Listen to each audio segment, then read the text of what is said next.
Hello नमस्कार दोस्तों, स्वागत है आपका आपके अपने यूट्यूब चैनल लॉगिन स्टडी पर। दोस्तों आज है 7 अप्रैल और इस क्लास में हम देखने वाले हैं 7 अप्रैल से रिलेटेड जो भी प्रमुख न्यूज़ रही है, जो भी इंपॉर्टेंट करंट अफेयर क्वेश्चन रहे हैं उनको हम देखने वाले हैं। साथ में ही हम यहाँ पे स्टैटिक जीके भी हम यहाँ पे देखने वाले हैं। क्वेश्चन से रिलेटेड जो भी इंपॉर्टेंट पॉइंट है उनको हम डिटेल के साथ यहाँ पे देखते हैं। तो एक बार सभी साथी इस क्लास को अपने जो भी स्टडी ग्रुप है, आपके जो भी साथी उनके साथ शेयर कर देंगे। फिर बढ़ते हैं हम नेक्स्ट, एक बार फटाफट से भी शेयर कर देंगे। तो दोस्तों हम इस क्लास में डेली करंट अफेयर, इसके अलावा स्टैटिक जीके यहाँ पे दोनों कवर किए जाते हैं। यानी कि इंपॉर्टेंट पॉइंट होते हैं ना, उनको भी हम डिटेल से यहाँ पे देखते हैं। इसके अलावा हम यहाँ पे 8 से 10 क्वेश्चन करते हैं, जिसमें डिटेल के साथ करवा के कुल 20 क्वेश्चन आपके हो जाते हैं, ठीक है ना। इसके अलावा ये क्लास आपकी डेली 9 बजे चलती है और 15 से 20 मिनट की ये क्लास होती है। तो इसलिए जो भी रिकॉर्डेड देखते हैं वो कोशिश किया करो कि इस क्लास को आप लाइव ले सको, ठीक है ना। इसके अलावा यदि आपको सेशन अच्छा लगे तो आप सभी को लाइक करना है और क्लास के एंड में मैं आपसे एक क्वेश्चन पूछूंगा, उसका राइट आंसर आपको डिटेल के साथ देना है। तो बढ़ते हैं हम नेक्स्ट। फिर क्वेश्चन नंबर फर्स्ट आपका, हाल ही में विश्व ऑटिज्म जागरूकता दिवस कब मनाया गया है। हाल ही में विश्व ऑटिज्म जागरूकता दिवस मनाया गया है, तो कब मनाया गया है? 1 अप्रैल, 2 अप्रैल, 3 अप्रैल और 4 अप्रैल। तो राइट आंसर की बात करें तो राइट आंसर हो जाएगा यहाँ पे 2 अप्रैल। तो हाल ही में विश्व ऑटिज्म जागरूकता दिवस, यानी विकलांगता के, ऑटिज्म को आप विकलांगता से ले सकते हो, तो इसका जागरूकता दिवस मनाया गया है 2 अप्रैल को, ठीक है ना। इसके अलावा बात करें 1 अप्रैल, तो 1 अप्रैल को हाल ही में उड़ीसा दिवस मनाया गया है, जिसे उत्कल दिवस के रूप में भी जाना जाता है। इसके अलावा आज है 7 अप्रैल, तो वर्ल्ड हेल्थ डे, विश्व स्वास्थ्य दिवस आज मनाया जाता है, ठीक है ना। ये भी आपको ध्यान रखना है। वर्ल्ड हेल्थ डे ये 7 अप्रैल को मनाया जाता है प्रतिवर्ष, ठीक है ना। तो देख लीजिए एक बार, विश्व आत्म केंद्रित जागरूकता दिवस 2 अप्रैल को मनाया जाता है। लोगों को अवेयर किया जाता है ऑटिज्म स्पेक्ट्रम डिसऑर्डर से पीड़ित लोगों के बारे में अपने नागरिक के बीच जागरूकता बढ़ाने के लिए यह दिवस मनाया जाता है। इसके अलावा क्वेश्चन पूछा जा सकता है कब से इसकी शुरुआत हुई थी, तो 2008 से इसकी शुरुआत हुई थी, ये भी आपको ध्यान रखना है। तो राइट आंसर यहाँ पे 2 अप्रैल हो जाएगा, विश्व ऑटिज्म दिवस, ठीक है ना। और यदि सेशन अच्छा लग रहा है तो एक बार से भी लाइक कर दीजिए। क्वेश्चन नंबर 2 है आपके सामने, हाल ही में देश में सबसे कम बेरोजगारी दर वाले राज्य में कौन से स्थान पर रहा है, पहला कौन से स्थान पर रहा है। यानी कि सबसे ज़्यादा बेरोजगारी, सबसे कम बेरोजगारी में कौन सा राज्य पहले स्थान पर रहा है, तो हरियाणा यहाँ पे राइट आंसर हो जाएगा, ठीक है ना। सॉरी, यहाँ पे बात हुई है सबसे कम बेरोजगारी, तो हरियाणा में तो क्या है कि सबसे ज़्यादा है बेरोजगारी, तो यहाँ पे राइट आंसर हो जाएगा ऑप्शन नंबर सी, छत्तीसगढ़। और इसके अलावा उत्तराखंड, ये दो राज्य है, इनमें सबसे कम बेरोजगारी है, ठीक है ना, ये आपको ध्यान रखना है। तो राइट आंसर यहाँ पे ऑप्शन नंबर सी हो जाएगा। ऑप्शन नंबर बी है हरियाणा, तो इसमें बेरोजगारी ज़्यादा है। इसके अलावा राजस्थान में भी बेरोजगारी ज़्यादा है, ये आपको ध्यान रखना है। देख लीजिए एक बार, centre for monitoring Indian economy CMI के आंकड़ों के अनुसार मार्च 2023 में भारत की बेरोजगारी दर 7.8% हो गई है, जो 3 महीने में सबसे अधिक है।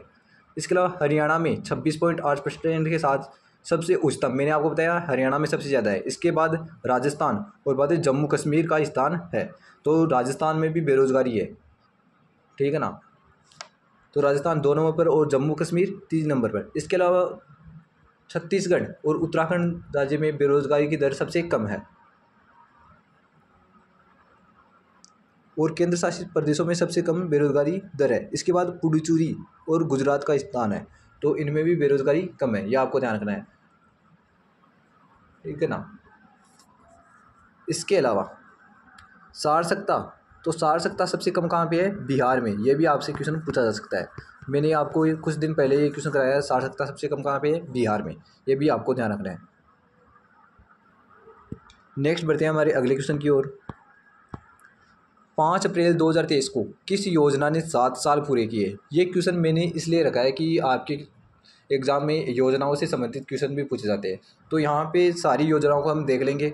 तो आपको बताना है 5 अप्रैल 2023 को किस योजना ने 7 साल पूरे किए? तो ऑप्शन नंबर ए है stand up India, option number B है पीएम किसान सम्मान निधि योजना, ऑप्शन नंबर सी है जनधन योजना और ऑप्शन नंबर डी है पीएम उज्ज्वला योजना। तो ऑप्शन नंबर ए स्टैंड अप इंडिया योजना, इसने 7 साल पूरे किए, ये आपको ध्यान रखना है। देख लीजिए एक बार क्या है कंप्लीट जानकारी।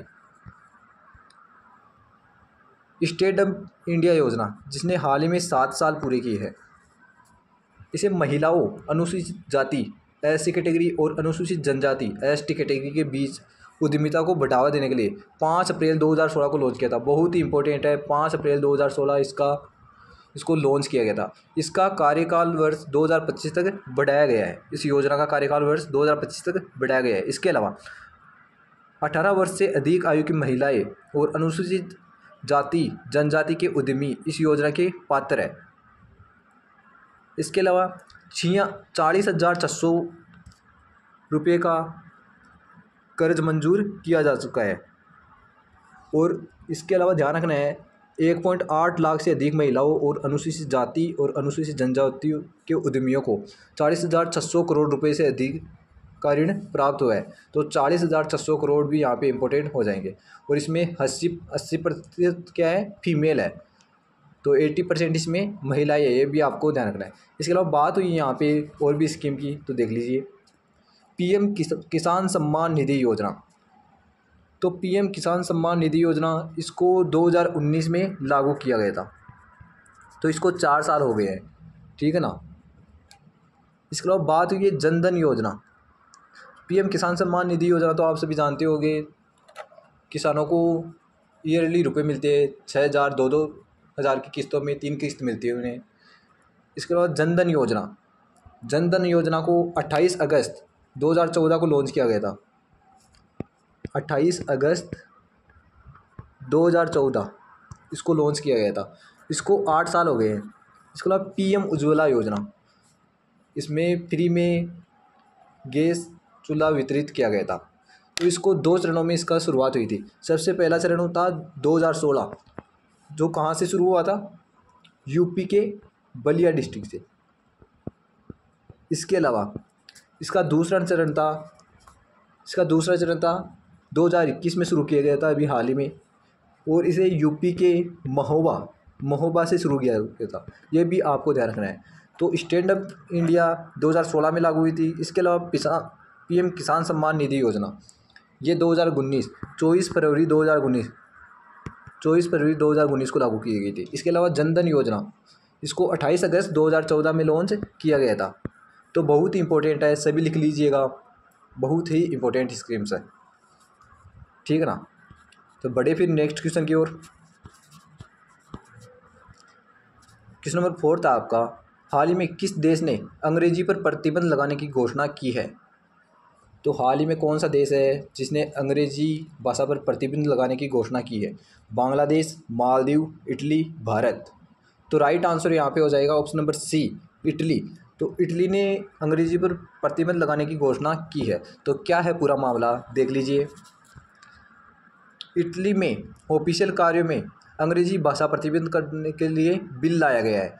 इटली के प्रधानमंत्री, क्या नाम है इटली के प्रधानमंत्री का, जियोर्जिया मेलोनी की ब्रदर्स ऑफ पार्टी ने नया कानून पेश किया है, जिसमें सरकारी संचार में किसी भी विदेशी भाषा, विशेष रूप से अंग्रेजी का उपयोग करने पर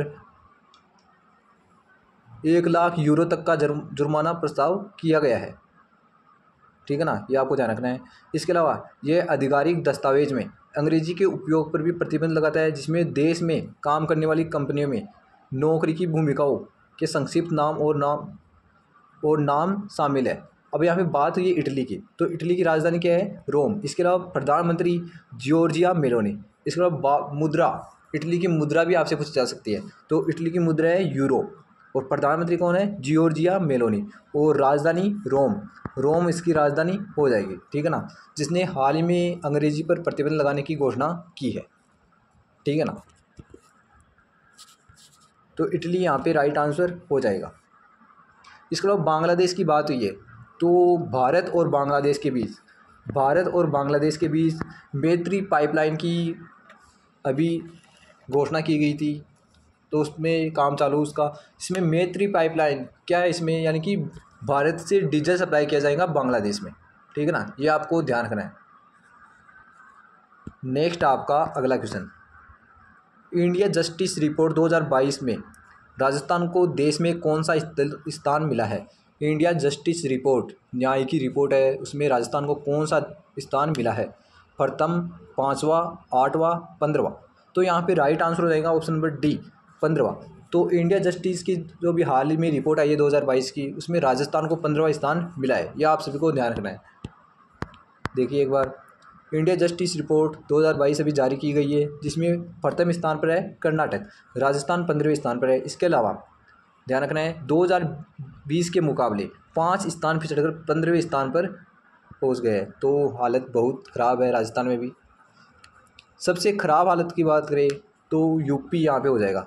रिपोर्ट के आधार पर न्यायपालिका में खाली पद, बजट, बुनियादी सुविधाएं, मानव संसाधन, कानूनी सहायता, जेलों की हालत, मानवाधिकार आयोग व पुलिस का कामकाज, इन्हीं के आधार पर ये रिपोर्ट निकाली जाती है। तो राजस्थान यहाँ पे 15वें स्थान पर है। बाकी यूपी की हालत तो और ही ख़राब है, इसमें प्रथम स्थान पर यूपी है, ठीक है ना। और सबसे अच्छा प्रदर्शन किया है यहाँ पे कर्नाटक ने। तो कर्नाटक में पुलिस व्यवस्था भी सही है और न्याय व्यवस्था भी सही है, यह आपको ध्यान रखना है। नेक्स्ट आपका अगला क्वेश्चन, हाल ही में किस राज्य के 11 उत्पादों को जीआई टैग प्रदान किया गया है। तो जीआई टैग आप सभी जानते होंगे, जिस राज्य का जो भी उत्पाद प्रसिद्ध होता है उसे जीआई टैग दे दिया जाता है। तो किस राज्य के 11 उत्पादों को जीआई टैग प्रदान किया गया है, मध्य प्रदेश, केरल, उत्तर प्रदेश, उड़ीसा। तो यहाँ पे right answer option number C, Uttar Pradesh के 11 उत्पादों को जीआई टैग प्रदान किया गया है। तो देख लीजिए कौन कौन से है वो। उत्तर प्रदेश के 11 कृषि उत्पादों को जीआई टैग मिला है। कौन से उत्पाद है, कृषि उत्पाद है, उनको जीआई टैग मिला है। ये नहीं कि खाद्य पदार्थ हो, जीआई टैग कौन से भी हो सकते हैं, वस्त्र से लेकर खाने तक के पूरे सामान को जीआई टैग के अंतर्गत रखा जाता है। इस साल प्रदेश के 11 उत्पादों को जीआई टैग मिला है, जिसमें 7 उत्पाद ओडीओपी। अब यहाँ पे ओडीओपी यानी कि one product one district one product, ये इसका ये हो जाएगा full form, one district one product में भी शामिल है, जिसमें 7 उत्पाद ओडीओपी में शामिल है और 4 कृषि एवं उद्यान से संबंधित काशी क्षेत्र से है। तो काशी क्षेत्र से बहुत जीआई टैग यूपी में अभी दिए गए हैं। तो देख लीजिए कौन कौन सी है, बनारसी लंगड़ा आम, रामनगर भंटा, बनारसी पान और आदम चीनी चावल इसमें शामिल है। इसके अलावा भौगोलिक उत्पाद संकेतक जीआई टैग के लिए 1999 में संसद में बिल लाया गया। इसके लिए 2003 में इसके लिए अधिनियम लाया गया। और जीआई टैग की बात करें तो सबसे पहले जीआई टैग किसको मिला था, तो दार्जिलिंग की चाय को 2004 में मिला था। और जीआई टैग का ऑफिस चेन्नई में है, ये भी आपको ध्यान रखना है, ठीक है ना। आपसे क्वेश्चन पूछा जा सकता है, बहुत ही इंपॉर्टेंट है यहाँ पे। सबसे प्रथम जीआई टैग किस उत्पाद को मिला, तो दार्जिलिंग की चाय को 2004 में मिला है। इसके अलावा अभी हाल ही में एक और जीआई टैग दिया गया है, कौन सा, हिमाचल प्रदेश के कांगड़ा चाय को इसको भी जीआई टैग मिला है, ठीक है ना। तो ये आपको ध्यान रखना है।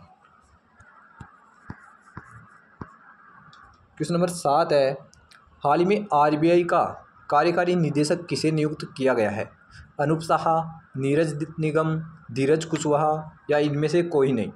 तो option number B, Neeraj Nigam को हाल ही में आरबीआई का कार्यकारी निदेशक नियुक्त किया गया है।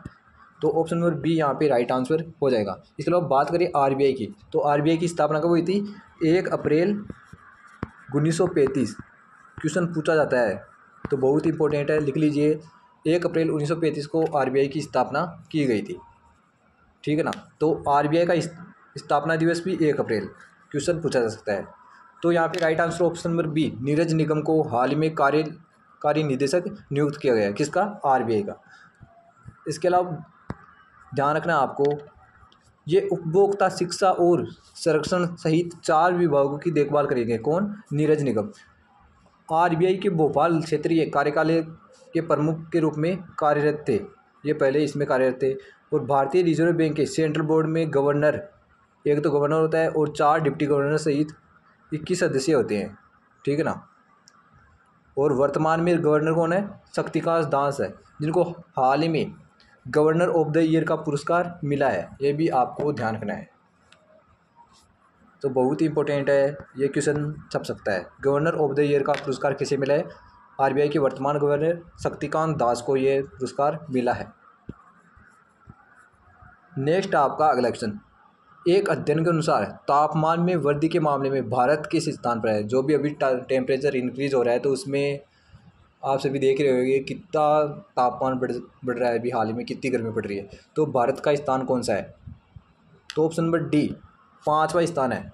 तो तापमान वृद्धि के मामले में भारत 5वें स्थान पे आया है। देख लीजिए एक बार, भारत तापमान में वृद्धि के योगदान में 5वें स्थान पर है। इसके अलावा एक नए अध्ययन के अनुसार भारत 1850 से 2021 तक 0.8 डिग्री सेल्सियस तापमान में वृद्धि के लिए जिम्मेदार है। इसके अलावा आपको ध्यान रखना है, फर्स्ट नंबर पर है यहाँ पे अमेरिका, संयुक्त राज्य अमेरिका 0.28 डिग्री सेल्सियस।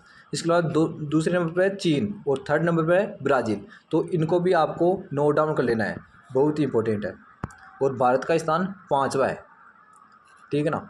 1850 से 2021 तक 0.8 डिग्री सेल्सियस तापमान की इसने वृद्धि की है, ठीक है ना दोस्तों। अच्छा, तो ये कल मैंने आपसे एक क्वेश्चन पूछा था, मुख्यमंत्री गैस सिलेंडर योजना की शुरुआत कब हुई थी? तो मैंने पूछा था, इसमें राइट आंसर आपको डिटेल के साथ देना है। तो ऑप्शन नंबर बी 1 अप्रैल यहाँ पे राइट आंसर हो जाएगा। दोस्तों आपको आंसर इस तरह से देना होता है, देख लीजिए एक बार, मुख्यमंत्री गैस सिलेंडर योजना 1 अप्रैल 2023 को शुरू की गई थी। इसके अलावा इस योजना में शामिल बीपीएल और उज्ज्वला परिवार को 500 रुपये में गैस सिलेंडर मिलेगा। इसके अलावा इस योजना में 750 करोड़ के प्रस्ताव को मंजूरी दी गई है। मैंने ये सभी कंप्लीट डिटेल आपको क्लास में बताई थी। तो आज भी आपके लिए क्वेश्चन है, उसका राइट आंसर आपको एकदम डिटेल के साथ लिखना है। क्वेश्चन है आपका, हाल ही में भारत और किस देश के बीच 10वां द्विपक्षीय समुद्री अभ्यास सिलिनेक्स 2023 शुरू हुआ है? तो आपको बताना है, अभी हाल ही में ये अभ्यास शुरू किया गया है। तो भारत और किस देश के बीच ये अभ्यास शुरू हुआ है? ओमान, श्रीलंका, फ्रांस और ब्रिटेन। इसका जो भी आंसर है सही, वो आपको एकदम डिटेल के साथ लिखना है, ठीक है ना। तो ये था आज का हमारा सेशन। आई होप आपको अच्छा लगा होगा। यदि अच्छा लगे तो लाइक करना, और चैनल पर पहली बार आए हो तो सभी सब्सक्राइब कर लेना। इसके अलावा जो भी यहाँ पे पीटीटी और बीएसटीसी की तैयारी कर रहे हैं, उनके साथ इस क्लास को आपको शेयर करना है, ठीक है ना दोस्तों। और पीडीएफ प्राप्त करने के लिए आप हमारे टेलीग्राम चैनल लॉगिन स्टडी से जुड़ सकते हो। वहाँ पे आपको इम्पोर्टेंट अपडेट और पीडीएफ सेंड की जाती है, तो सभी ज्वाइन हो जाना। तो सेशन को यही एंड करते हैं। धन्यवाद।